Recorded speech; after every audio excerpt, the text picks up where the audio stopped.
As you may have seen from the other members of the Project Singularity SMP, the era of low voltage is now upon us. For many, that meant new electric machines that could process materials more efficiently, an electric blast furnace that could smelt stronger metals, and plenty of progression and resource gathering to do. I, however, went a different route, as my creative side had a phantom itch. My goal was simple, to build an area to house the many magic mods of GTNH. And honestly, I really want to show off the result. My name is Nine, and I want to welcome you to the Botania Gardens.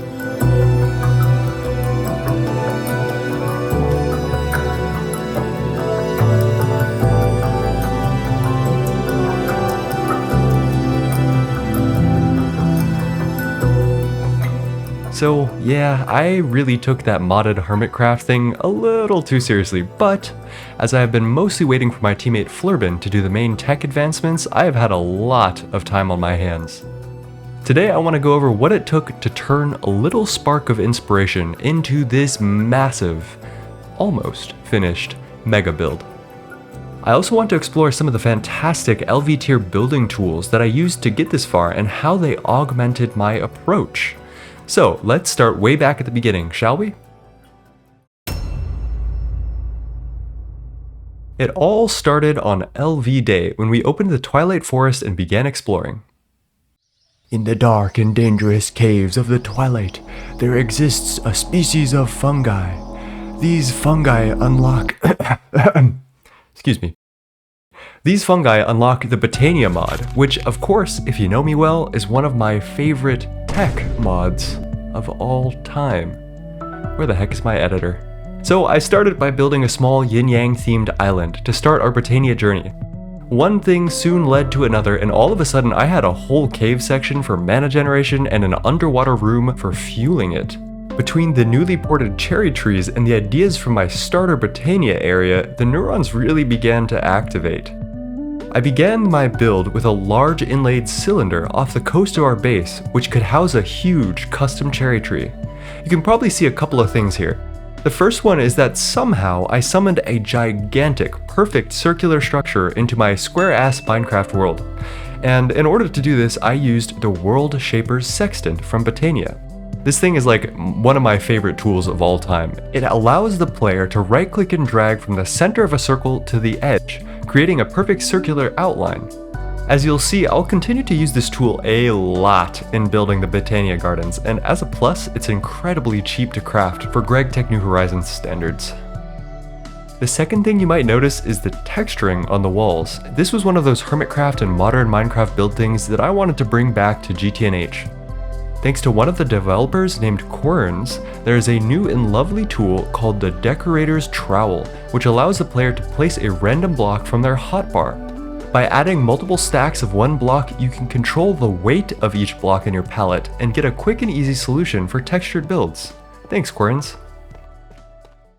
Once that was finished, the hardest part was easily the custom cherry tree. I spent hours not only farming out the wood and leaves by hand, but also trying to get the damn tree to look right.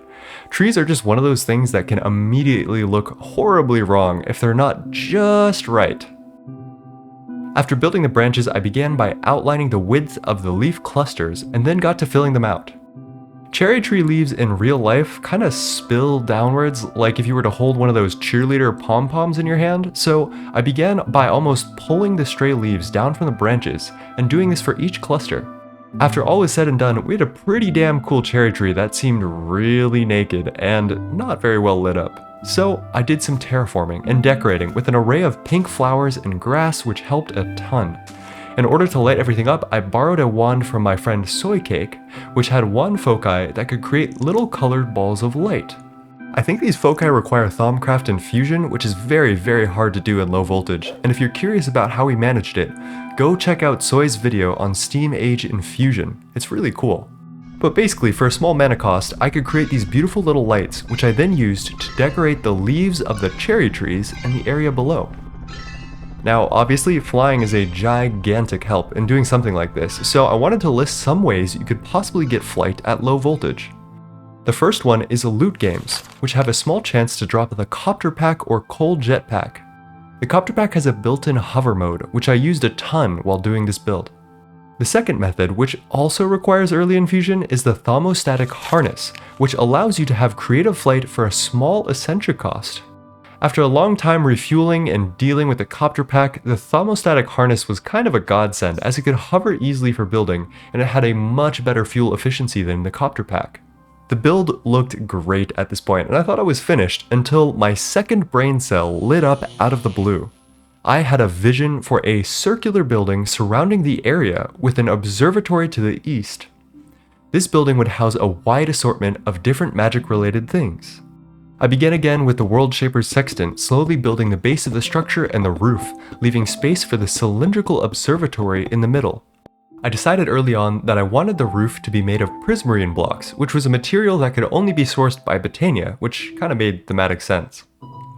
Unfortunately, in GTNH, the only way I could make prismarine blocks was by mining thousands of nether quartz ore, forge hammering it into nether quartz, using botania mana pools to convert it to prismarine shards, and then compressing the shards at a 9:1 ratio into blocks.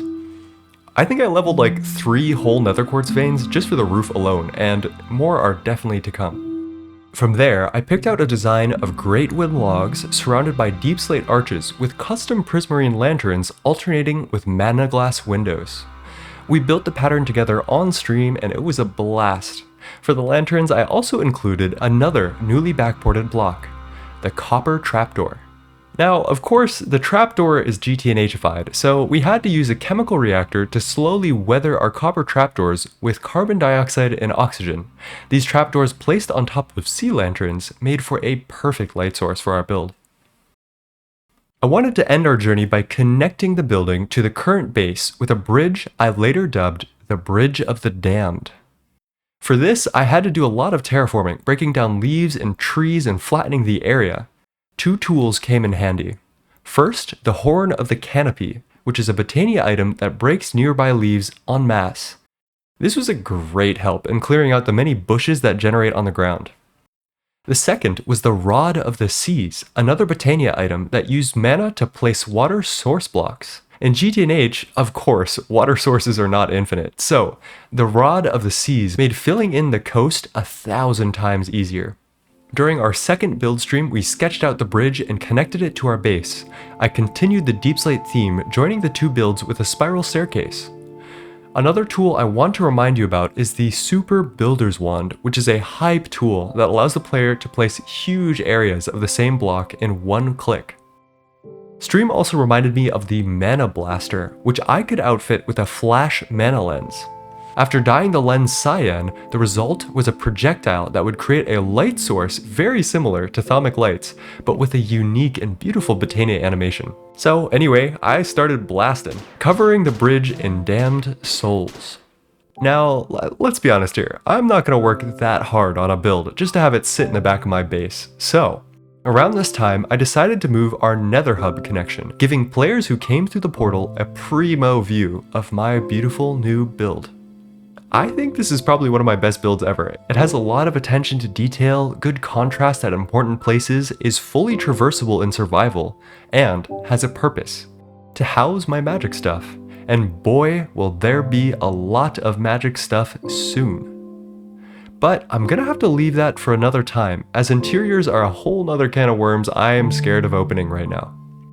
I've moved some basic Thaumcraft stuff over to the observatory in preparation for a Thaumcraft step-by-step beginner's guide, so keep tuned for that.